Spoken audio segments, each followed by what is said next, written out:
ଏଇ କିଛି ଦିନ ହେଲାନି ସାରାର ଦେହ ଜମା ବି ଭଲ ରହୁନଥିଲା।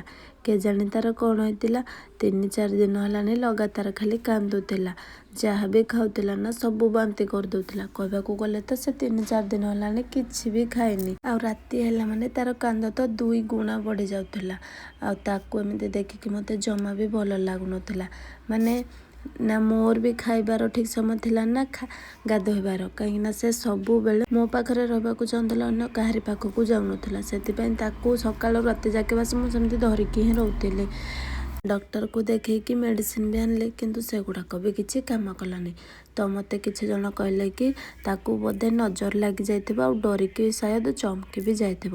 ସେଥିପାଇଁ ସମସ୍ତଙ୍କ କହିବା ଅନୁସାରେ ଯେମିତି ନଜର ଉତରାଯାଏ ମୁଁ ତାର ସେମିତି ସବୁ କରିଥିଲି। ଆଉ କିଛିଟା ତ ଫରକ ପଡ଼ିଥିଲା, ମାନେ ତା କାନ୍ଦ ବନ୍ଦ ହେଇଯାଇଥିଲା। ଆଉ 1-2 ଦିନ ଭିତରେ ତା ଖାଇବାରେ ବି ସୁଧାର ଆସିଯାଇଥିଲା। ସେ ଖାଇଥିଲା ଆଉ ବାନ୍ତି ବି କରିନଥିଲା। ଆଉ ତାକୁ ଏମିତି ଦେଖିକି ମୋତେ ବହୁତ ଭଲ ଲାଗିଥିଲା। କୁହନ୍ତି ନା, ଛୁଆମାନଙ୍କର ଯଦି ଟିକେ ବି କ'ଣ ହେଇଯାଏ ନା, ଆମ ମାଆମାନଙ୍କର ଅବସ୍ଥା କ'ଣ ହୁଏ ସେଇଟା କେବଳ ଆମେ ମାଆମାନେ ହିଁ ଜାଣିଥାଉ। ଆମେ ଚାହୁଁ ଆମର ଯାହା ବି ହେଇଯାଉ ନା କାହିଁକି, କିନ୍ତୁ ଆମ ଛୁଆମାନଙ୍କର ଦେହ ସବୁବେଳେ ଭଲରେ ରହିଥାଉ। ଆଉ ସାରାର ଦେହ ଏବେ ବହୁତ ଭଲ ଅଛି। ତାକୁ ତ କ'ଣ କହିବି, ମାନେ ତାର ଯଦି ଟିକେ କ'ଣ ହୁଏ ତ ମୋର ଭୋକ, ଶୋଷ, ନିଦ ସବୁ କୁଆଡ଼େ ଭୁଲିଯାଏ।